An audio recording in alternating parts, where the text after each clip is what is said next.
Kabi-kabila ang nawasak sa norte dahil sa ragasa ng super bagyong Nando. Nag-iwan ito ng di bababa sa 5 patay sa Cagayan at Benguet. May report si Nico Wahe.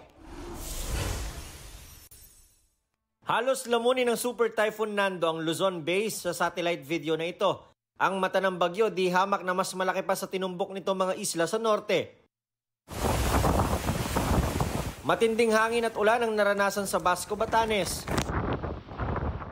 Ngayong nakalabas na ng PAR ang bagyong Nando,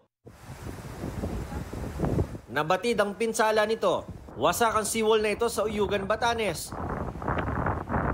Pati ang kalsada sa tabing dagat, di nakaligtas. Sa Kalayan, Cagayan, winasak ng bagyo ang ilang bahay. Nabuwal ang mga puno at nasira ang mga pananim at mga bangkang pangisda. Sa bayan ng Santa Ana, nagsimula ng magkumpuni at maglinis ang mga binagyo. Sa kasagsagan ng hagupit ni Nando, isang nakadaog na fishing vessel ang tumaob.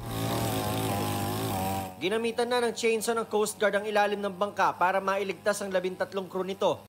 4 ang kumpirmadong patay. 6 naman ang nakaligtas. Patuloy na hinahanap ang 3 pang nawawala.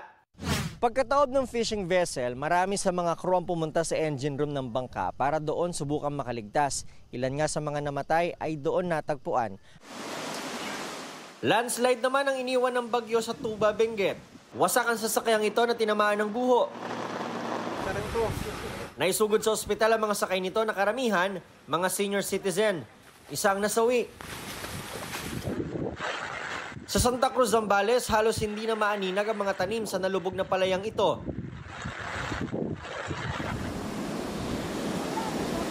Sa bayan ng San Felipe, naperwisyo ng malalaking alon ng ilang resort. Malakas na ulan ang bumuhos kanina sa Olongapo, Bugalian Road. Kaninang hapon, nanalasa ang isang buhawi sa Olongapo City. Ayon sa uploader, 1 minuto tumagal ang buhawi na sumira sa 3 bahay.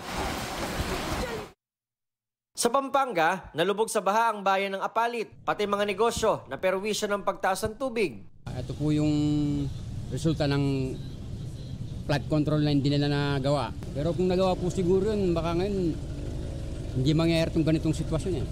Nico Wahe, nagbabalita para sa GMA Integrated News.